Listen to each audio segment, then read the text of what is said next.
बिस्मिल्लाहिर्रहमानिर्रहीम। आज की वीडियो अनसॉलिसिटेड प्रोजेक्ट प्रपोजल के हवाले से तैयार की है। पब्लिक प्रोक्यूरमेंट रूल्स 2004 में ये एक बेहतरीन एडिशन है कि पब्लिक प्रोक्यूरमेंट रूल्स 2004 के रूल नंबर 2KA जिसमें इसके डिफाइन किया गया है और रूल 37A जिसमें इसका प्रोसेस बताया गया है, रेलेवेंट है।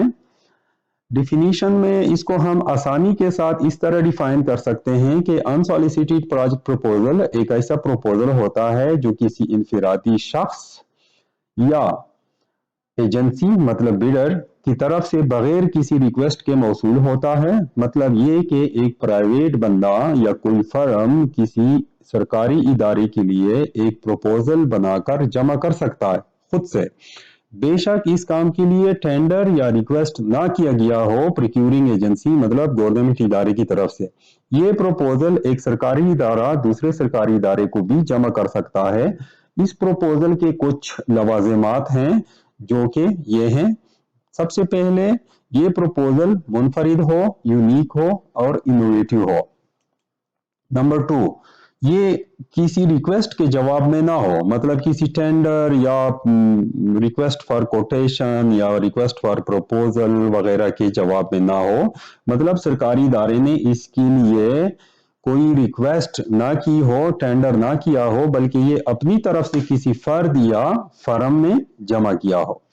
नंबर 3, ये जिस इदारे में जमा किया गया हो तो उस इदारे के मिशन और मकसद के साथ हम आहंग हो।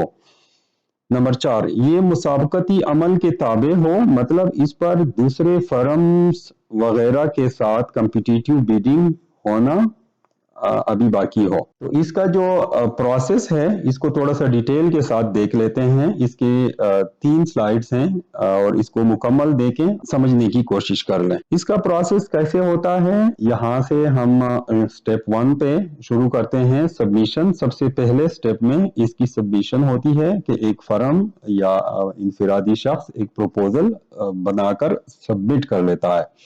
दूसरे स्टेप में प्रोक्यूरिंग एजेंसी मतलब जिस इदारे में जमा किया गया है वो इसके लिए एक असेसमेंट कमेटी बनाएंगे और कम से कम उसमें 3 टेक्निकल एक्सपर्ट होना जरूरी है और इस कमेटी को नोटिफाई करेंगे प्रोक्यूरिंग एजेंसी। असेसमेंट कमेटी इसके काबिल अमल होने का जायजा लेंगे और चौथे स्टेप में अनसॉलिसिटेड प्रोजेक्ट प्रपोजल को टेंडर किया जाएगा और इनिशिएटर का नाम डिस्क्लोज नहीं होगा। प्री क्वालिफिकेशन का प्रोसेस किया जाता है, मतलब टेंडर के बाद दूसरे फर्म्स अगर प्रपोजल उसके मुताबिक जमा कर लेते हैं तो उनकी प्री क्वालिफिकेशन का प्रोसेस किया जाता है। प्री क्वालिफिकेशन के प्रोसेस में अनसॉलिसिटेड प्रोजेक्ट प्रपोजल के जमा करने वाले को मुस्तस्ना किया जाता है, वो ऑलरेडी प्री क्वालिफाइड तस्वुर किया जाता है।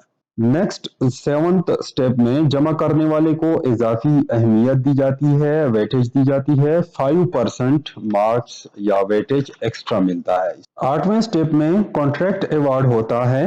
अगर इनिशिएटर ने कॉम्पिटिटिव बिडिंग भी जीत ली और उसका जो प्रपोजल है वो मोस्ट एडवांटेजियस बिड करार पाया तो उसको कॉन्ट्रैक्ट अवार्ड होगा।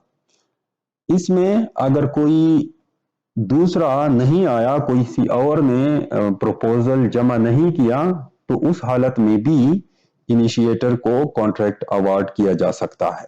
9th स्टेप में अगर कोई और प्रपोजल जीत गया कंपटीशन में तो अनसॉलिसिटेड प्रोजेक्ट प्रपोजल जमा करने वाले को एक चांस दिया जाता है कि अब वो अपना प्रपोजल इस जीतने वाले प्रपोजल के साथ हम आहंग करे।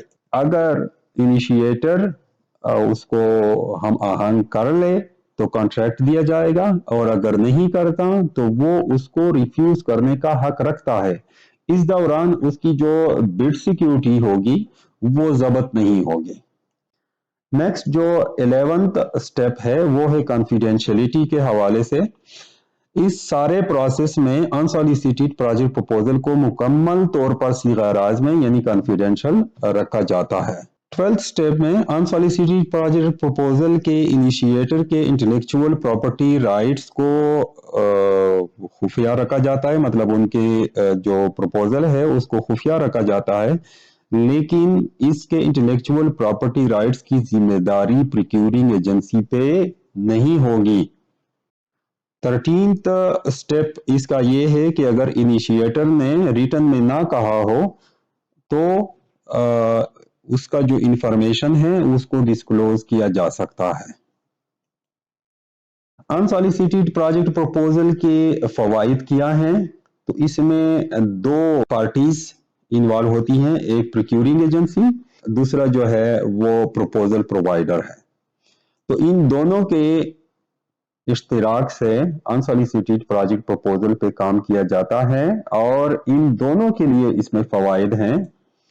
तो प्रोक्यूरिंग एजेंसी के लिए ये फवाइद हैं कि इनको इनोवेशन एंड क्रिएटिविटी मिलती है, इनकी जो इफिशियंसी है और अपने काम को स्ट्रीमलाइनिंग करने का मौका मिलता है, और उनके जो रिसोर्सेज हैं उनकी ऑप्टिमाइजेशन अच्छे तरीके से हो सकती है और कंपटीशन एंड बेस्ट वैल्यू इनको मिल सकता है, और इनके साथ एक डाइवर्स प्रोजेक्ट ऑप्शंस के नई चीज़ों को इम्प्लीमेंट करने का एक मौका मिलता है। प्रोजेक्ट प्रपोजल प्रोवाइडर के लिए क्या फ़वाइद हैं?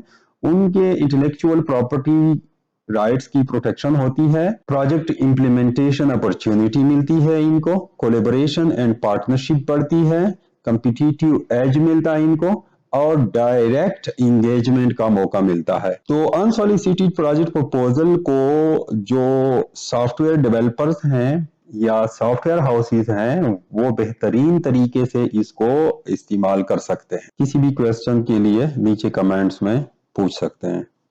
Thank you.